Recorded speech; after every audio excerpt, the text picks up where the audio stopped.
Hello and welcome to another episode of History Hack. Alex, who have we got on today?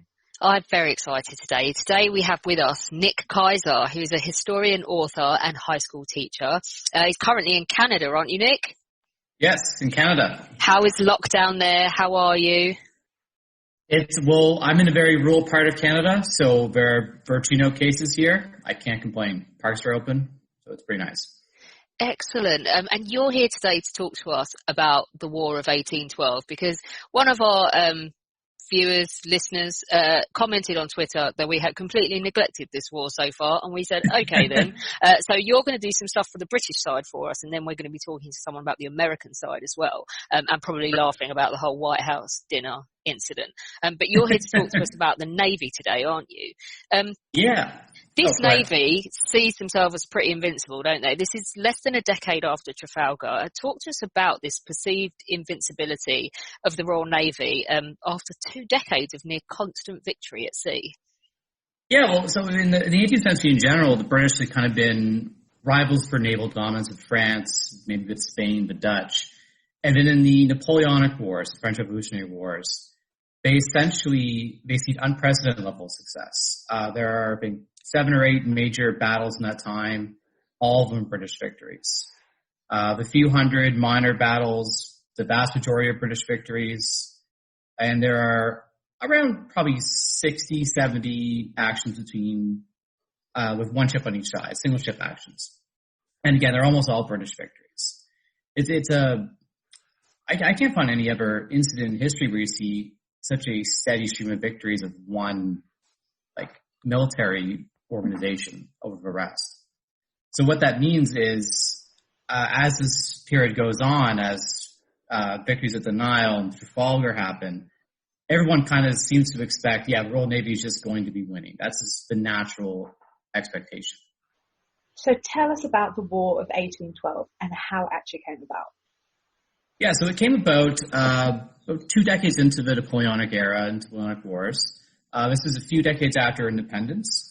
And, Britain and America have been at peace for a few decades now, but Britain still didn't really see America as they said, a civilized nation. They kind of thought of it as somehow lesser, not quite legitimate. And so as Britain was engaged in this titanic struggle against the French, they kind of just viewed the Americans as a pesky annoyance. So they would frequently seize American ships that were trying to trade with the French, seize their cargo. They would frequently try to impress American sailors. This is a huge point of contention, was the impressment. So impressment is when the British actually seized sailors from merchant ships or from ports and conscripted them into the Royal Navy. Now, the British tended to view citizenship as sort of a permanent thing. So if you were born a British subject, you were always a British subject. Even if you moved to America, even if you became an American citizen, the British still saw these individuals as rightfully British. So they could seize an American ship in their eyes and take all the Irish and all the Scots and all the Englishmen off and sail away. And in the lead up to 1812, there were several incidents where British ships stopped American merchants, even American warships, and pressed their sailors on board. So understandably, this really, really annoyed the American government. We're trying to establish themselves as an independent country. And at the same time, there are many what are called war hawks in America who kind of believe that the Revolutionary War hadn't yet ended. The reason being is that Canada, where I am now, was still under British rule. The French in Quebec, the Loyalists of Upper Canada, the New Englanders in Nova Scotia were not part of the American Republic. So these two big voices were calling for an American intervention against the British. So in mid-1812, President Madison asked Congress to declare war with the goal of stopping impressment and seizing these colonies and put them rightfully, as they saw it, under American power. Some in the Royal Navy are over the moon, aren't they? They're really looking forward to it because there's very little naval activity by this point in the Napoleonic Wars, isn't there? So it's something for them to do. Yeah, well, the last major battle had been Trafalgar. And indeed, most of the histories you read of this period of the Royal Navy typically end at Trafalgar. there's very little there's stuff that happens after Trafalgar, but it's not very flashy. It's landing amphibious operations, it's convoying, it's patrolling. And because of the impact of Trafalgar, the French Navy is obliterated, the Spanish Navy is obliterated, and it takes time for those forces to be built back up. And then, of course, in 1809, the Spanish switch sides. They're now British allies. The French don't really want to go back out to sea once they have to, because they've known from bitter experience what happens if they get into battle with the British. They're bidding their time, Napoleon wants them to bid their time for when they'll be most useful. So with few ships out there to actually fight, a lot of Royal Navy captains are frankly bored. They have very little opportunity to make a name for themselves or to distinguish themselves, which is really important for a naval career. So when America declares war, many officers are thinking, okay, great. America has a small navy, but they have a few ships. They're pretty good. So we'll have a chance, maybe a few months of really intense action, win some victories, lots of glory, and then we'll go back to the monotony of blockades and conflicts. Right, before we start, people have probably heard of a frigate, but just explain to us the difference between that and a super frigate. Okay, so a frigate is, it's a small warship. It has a single deck of guns. So these were the scouts or the elite, like, raiders of the fleet, typically fast, maneuverable, usually around 28 to 40-ish guns. And they become some of the most popular ships to command in this period. You had more freedom. You had more potential for getting prize money, getting into battle. In the 1790s, the French experiment with a larger version of the frigate. They start building larger ones. They have bigger hulls, and they put bigger guns on board. So before this, the standard sort of frigate main battery were guns that were called 12-pounders or 18-pounders. So they fired shots that weighed either 12 pounds or 18 pounds. Now is the standard. The French experimented with the larger frigates, and they put on board 24-pounder guns. So these were it used to only be on board the large ship of the lines, the renowned Hornblower, for example. Yeah, these frigates initially started to alarm everyone else. You think of the naval arms race of before World War I. The British and Spanish heard that these French were building these large frigates and were worried about their impact. So they start building their own.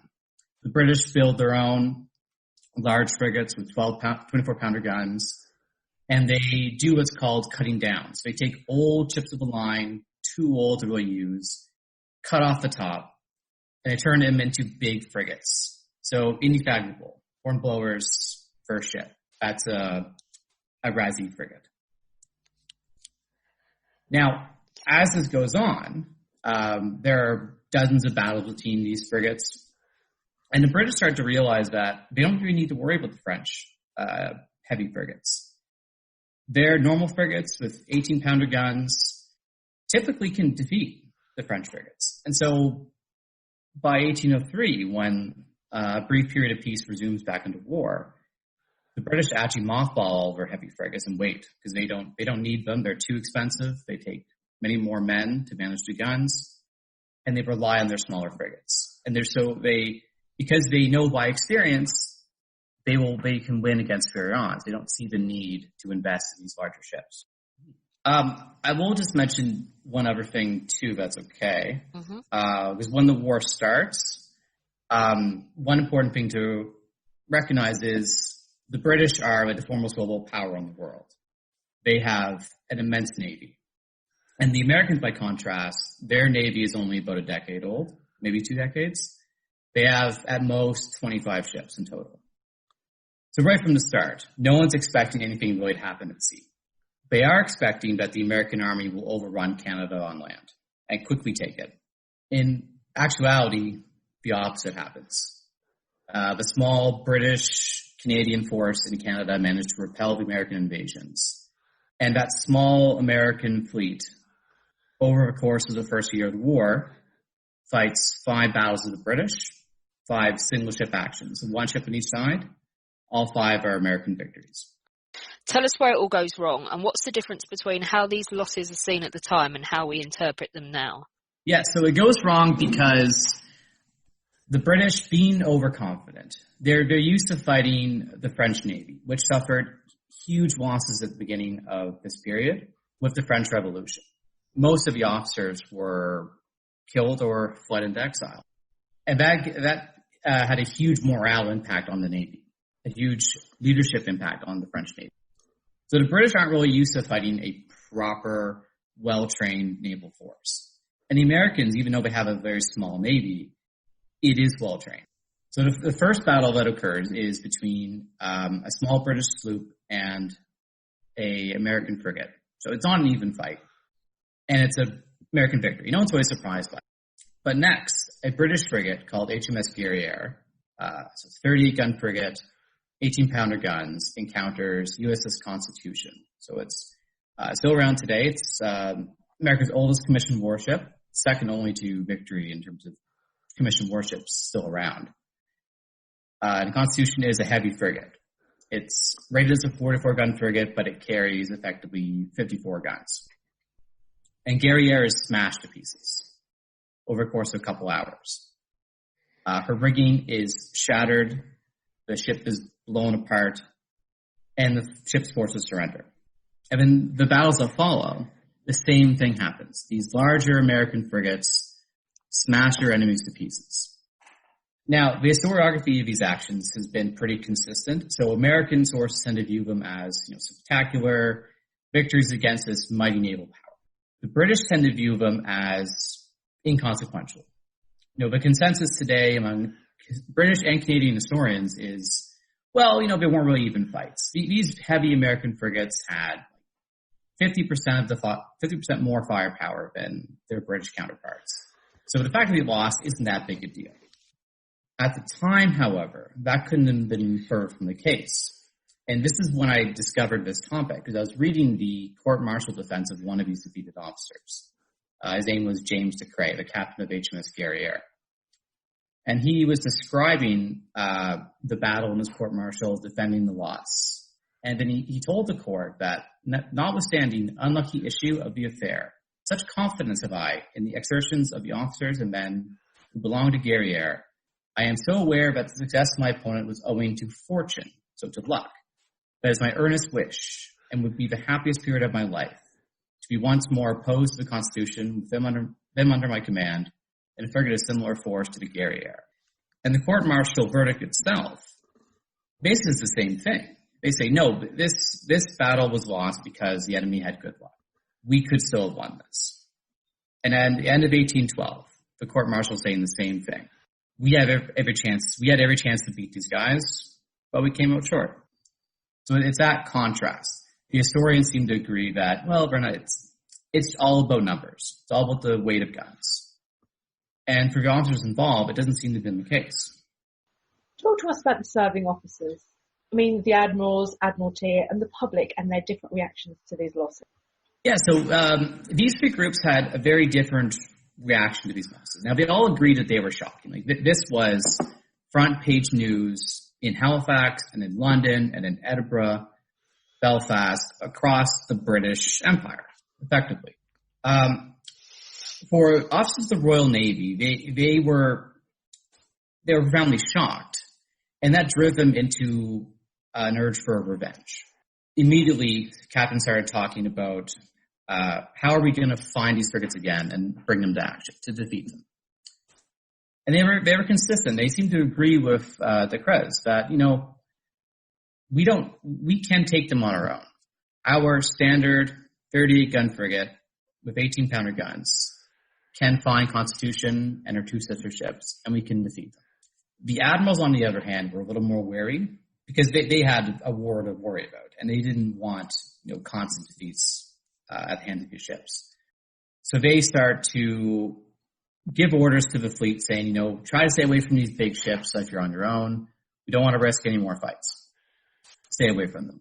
And there's a series of orders throughout 1813 that progressively get more and more strict, resulting in one that finally says no frigate is allowed to fight these on their own in any situation. So for the admirals, do definitely see these big frigates as a threat in a way that the serving officers don't seem to do so. One captain wrote essentially saying, people have been talking about the superior weight of metals, the weight of the guns on these ships. And he basically says, that's nonsense. It's all about how good the crews are. Another lieutenant on board a ship serving in North America, he says that, we kind of have to take the risk no matter what. And he says, without some risk, some dash, very little will ever be done in the Navy. Prudence has never yet answered. Even if you fail, the attempt will gain you the applause of Englishmen. And he writes in a diary that his standard frigate, was the Nymph, had 38 guns, and he writes of it in the same fashion he does Constitution. He sees very little difference there. And he's very frustrated with how the admirals have been responding. He's very frustrated with the commander-in-chief of his squadron in particular, Sir John Warren. And he describes him as weak and ineffectual, and he writes a scathing attack in his diary, which he can only be glad never actually saw the light of day until centuries later. Now, among the public, the very few in the public really knew what a frigate was. They didn't know what a heavy frigate was. And so this caused a great deal of shock, because after 2 decades of being told by the press and by the Navy, the Royal Navy is invincible. We win all the time. Now they're being told that they're losing, and they lose 5 battles in a row, and there's no victories to show for it.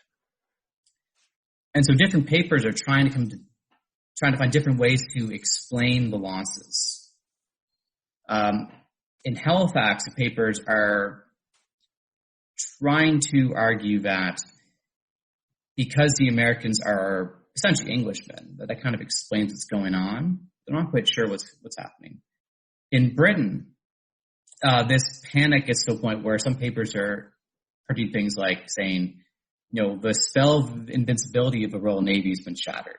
Like, we've lost whatever spirit we've had. Something's gone wrong. People stand up in the House of Commons and say essentially the same thing, but we've lost our naval invincibility. Talk to us about Captain Philip Broke. I love him. Talk about his reaction to the losses. He talked about them in his letters to his wife and what he did, because it included just outright defying orders, didn't it?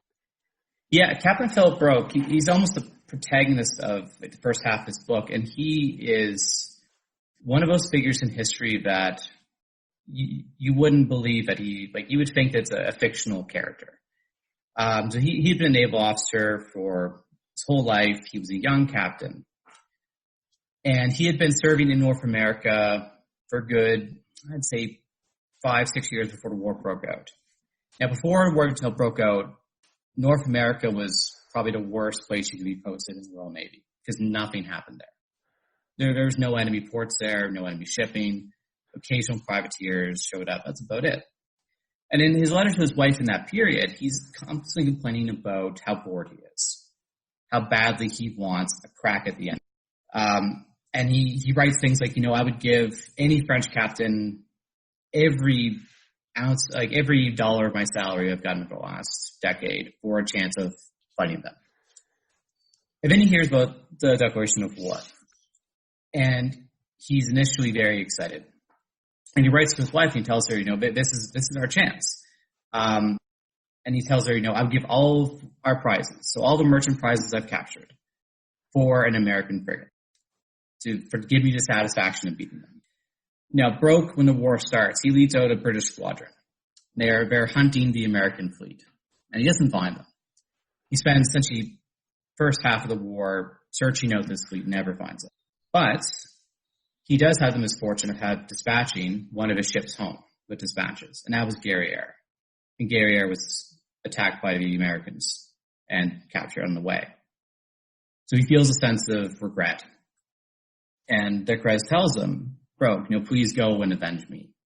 Go beat this ship. Then he hears about the loss of the second British frigate. And he's telling his wife that, this is tragic, but it means that these Americans are going to be a lot more cocky. They're going to be more confident.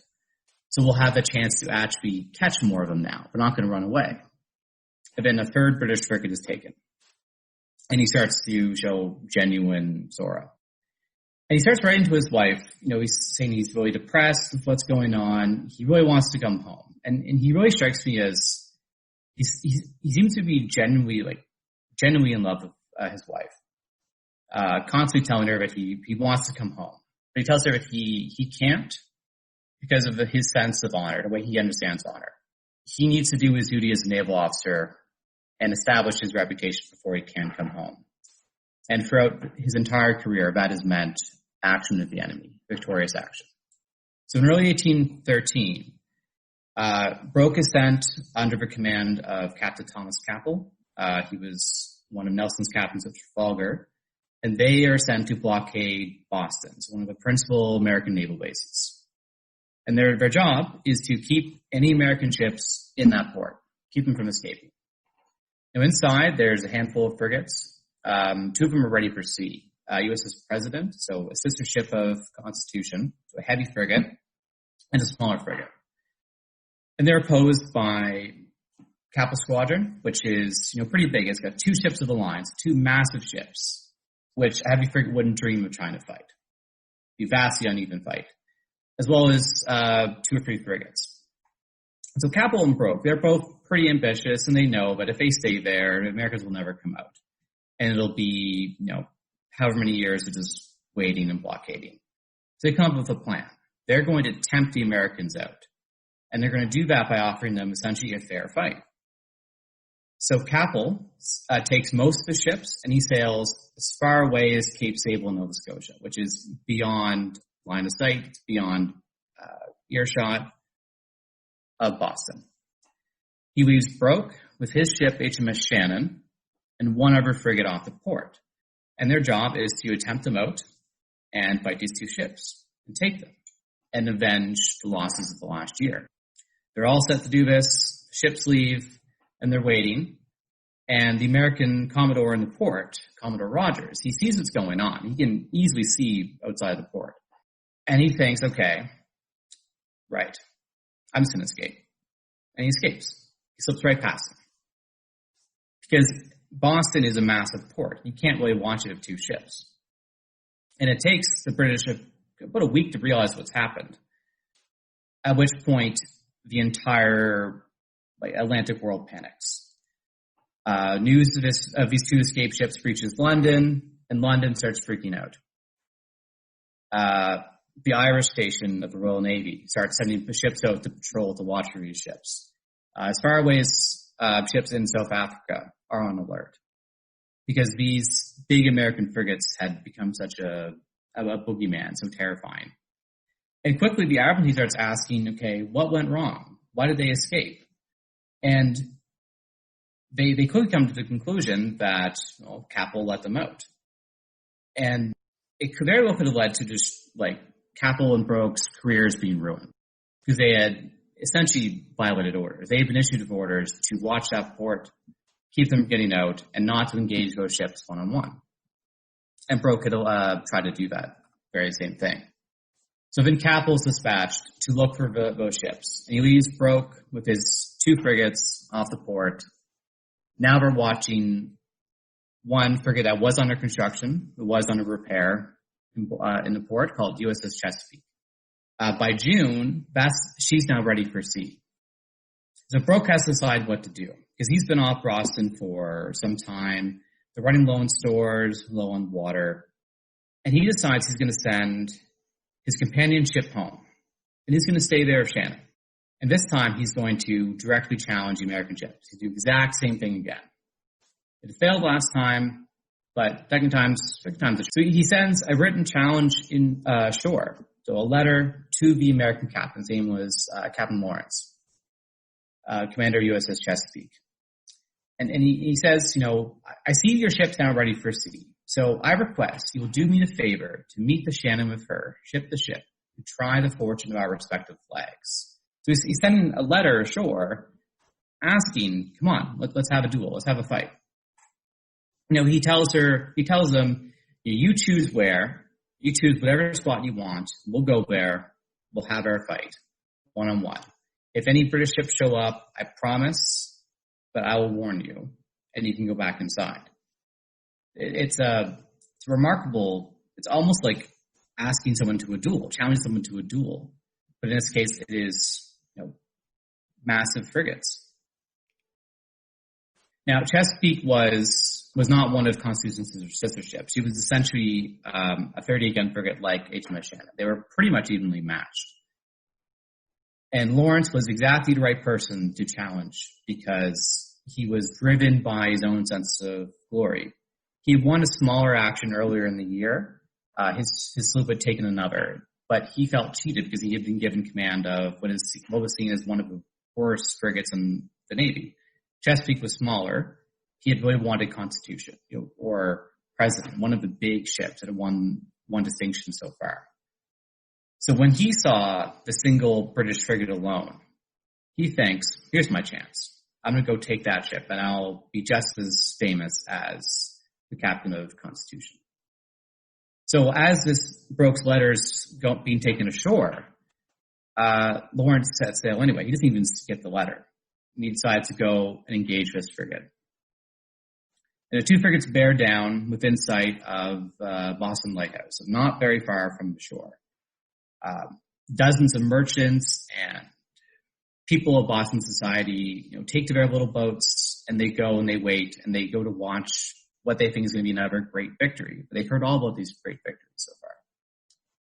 And in the course of 11 minutes, Shannon smashed the Chesapeake to pieces. Chesapeake, her wheels smashed, so she loses her ability to maneuver. She's pulled into the wind. She's trapped. And Broke leads a charge on board the enemy frigate. So his men rush the deck. Lawrence is badly wounded, and so is Broke in the fight. But the British managed to drive the Americans below deck, and they've won. The first British victory of the conflict. Emotions would have been racing aboard the ship as they're trying to subdue the Americans. And her first lieutenant, George Watt, rushes to the stern because he's going to end this battle once and for all. The universal sign of his time of surrender aboard ship was to strike your colors, to haul down your flag and admit defeat. So as the Americans were essentially driven from the deck of their own frigate, Watt goes to do the job for them. He starts to haul down the American flag. And that moment is the epitome of his career, because at this time, promotion is hard to come by in the Royal Navy. There are twice as many officers as there are ships. So you need to establish your reputation at this time, particularly as it appears that peace might be soon coming. The fleet's going to be mothballed. So this moment is set to make George's career. And he hauls down this flag. And he goes to raise it back up, the British flag flying on top of it, which is a sign of a prize. But in the confusion, the battle's still going on, smoke is everywhere. The British and American flag, of course, are same colors. So he initially starts raising the tattered American flag first. He quickly realizes the mistake, and they go and haul it down again. But a gunner on board Shannon, just floating right beside, sees an American flag go back up and thinks that, the Americans are trying to re-raise the flag. And so they fire one of their guns into the stern of his ship. And everyone in the stern there is just flattened by the attack. And George Watt is killed. So in that moment of victory, is just wiped out. Broke, meanwhile, he was wounded in the charge. He's losing consciousness. And he remains awake just long enough to see his flag raised on the enemy ship to see victory. He goes unconscious. And it was a Nova Scotian officer, Lieutenant Provo Wallace, who's the son of a Halifax dockyard clerk, served on Shannon for some years. He's left in command, and he sails both ships into Halifax. It was a Sunday morning. The town, about 5,000, pretty much all in church. Sunday prayers. And then a man runs into one of the churches and he shouts something about, the harbor, very excitedly. And pretty soon the entire town is flocked to the beaches of Halifax as these two ships sail in. It's jubilant. And it begins weeks of celebrations in Halifax. People, praise broke, they shower them with honors. They're excited that they finally have this, what they see as evidence that they weren't really inferior to the Americans. And then Broke goes home. And the same thing happens in Britain. He is showered with honors. The Duke of Wellington later writes that, that battle was like the epitome of the war. It was like the greatest moment of that conflict. And most of the British narratives of this war tend to end there, tend to end with HMS Shannon and her victory. But the war continues. And it doesn't continue necessarily in a great way for the British. They win a few more battles. Tell us about HMS Percy. This is a single ship action where the British lost, and it was spectacular incompetence, wasn't it? Mm-hmm. So Percy was one of the examples of the losses that they suffered after Shannon and Chesapeake. There were several of them. And Percy was a small ship, a sloop, commanded by Richard Wales. So Wales was pretty young. He was the nephew of one of Britain's senior admirals, Admiral Warren. So he had pretty good connections. But he was not a good captain. So he had been commander of Percy for about a year. In that time, Percy had been struck by lightning in Halifax, which caused her to sink. So she was underwater for a couple weeks. She was eventually raised and was fine. That wasn't his fault. But when she was underwater, the fastenings for all of her guns had essentially rusted, and they're very brittle. So when she found herself opposed to an American sloop just off the coast of Nova Scotia, not long after, these guns kept breaking loose when they were fired. So as the British had to deal with, the enemy gunfire of, solid shot, of grape shot, smashing through the deck, smashing through the bulwarks, they also deal with their guns literally sliding across the deck because the fastenings were just rusted.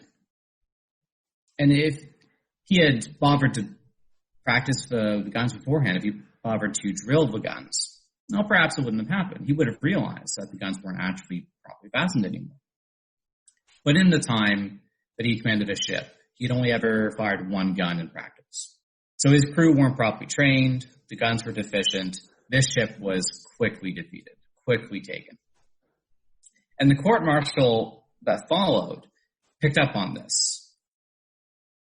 They quickly realized what had happened. They realized that these guns were deficient. They read the accounts. So they questioned the officers extensively on why this was. And the officers started to turn around and blame their men. The captain, the master, the first lieutenant. They all said, yeah, well, our men, they're weak. They're not really good sailors. They didn't know how to fight. Which does seem to ignore the fact that as the officers, they're responsible for training those men. And they were not doing their job. So Percy was lost to utter incompetence. And I was surprised by this. Captain Wales was not blamed for that at all. He was acquitted, honorably. And he continued on for a few years in the Navy, commanded a few more ships, despite the pretty stark evidence that he was not fit to command. How were officers punished and acquitted for these losses? With one exception, only one officer from any of the defeats in the War of 1812 were actually dismissed from service. Yeah, so whenever any ship was lost in the Royal Navy, and this is the case in most naval forces, a court-martial was held, so a military court, to determine, what happened, why a ship was lost, and is anyone to blame for what happened. So, in each case, the officers who lost their ships were acquitted. Every court-martial determined that each officer had done their utmost to defend their ship, and so they deserved acquittal, with the exception of one, named Andrew Duncan, who displayed allegedly cowardice in the action, so he was dismissed. So everyone was basically let off. but most never actually served at sea again. Wales did manage to serve at sea again, but he had, his uncle was a senior admiral. He didn't serve very long.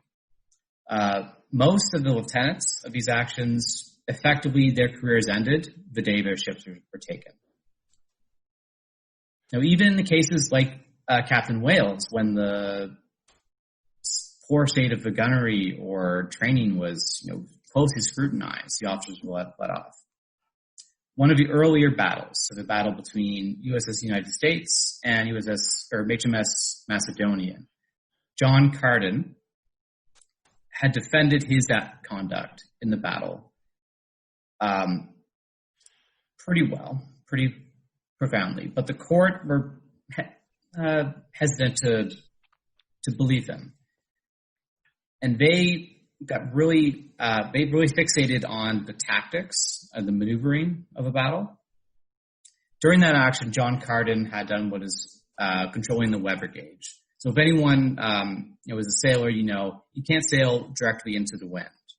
You have to sail away from it. And if you are to windward of someone, so you are between the wind and someone else, you have a greater degree of control. You have more freedom to move. So it was generally seen as a preferred state to be in when fighting. Now, John Carden tried to do this, but didn't do it very well. And he actually had a great deal of difficulty in trying to close the gap between his two ships. Now, because his opponent, the United States, had, but 24-pounder guns, so they're bigger, they could fire at longer ranges, do more damage. This caused Macedonia to suffer a lot of damage during that action as the distance slowly closed. And the court-martial really hammered him on it. They said, if you had only closed the gap earlier, you might have won. And they say that in the verdict. But then they say, well, despite that, your conduct was honorable during the battle, and so you are acquitted. You're welcome back into the service. But John Carden never went to sea again. His career was over, like many of his fellows. They found a way to make them all pay, didn't they? Thank you so much for coming on to give us sort of a bridge in our knowledge from that Nelsonian time of just constant victory into what followed. It's something I had never considered before. Mm-hmm. Yeah, it's definitely a stark, even for me, because I had read much of his naval history, and I had kind of, as I grew up, being Anglo-Canadian, I had often wondered, I thought about these American victories in 1812, and I had sort of come to the same conclusion other historians had, and I thought, well, they weren't really fair battles, so there's no real shame. And then this material really shows that our understanding of the past in this case doesn't actually match with how those officers thought. Once again, thank you so much for coming on to share that with us. Join us down the pub where, after the insanity of last week with history's greatest sexcapade, we tone it down only marginally to look for history's most scandalous woman. Haven't really put an exact definition on scandalous, so it'll be interesting to see what comes up, so don't miss that. And join us on Monday when Gareth Davis will be with us to talk all about the Battle of Kursk, so don't miss out on that one. We are now on YouTube. We are posting all of our new episodes on there, and we have our own channel, and we are gradually posting all of the back episodes because we have been made aware of the fact that you can only find the last 100 on some platforms. So you can go and listen to your heart's content and laugh at the cartoons and have a great time. So do go over there and subscribe. Don't forget, you can become a patron of History Hack for as little as $1 a month. Just go to www.historyhack.podbean.com. It will help us keep going in the aftermath of the coronavirus, and we would really appreciate it, as we would love to do so.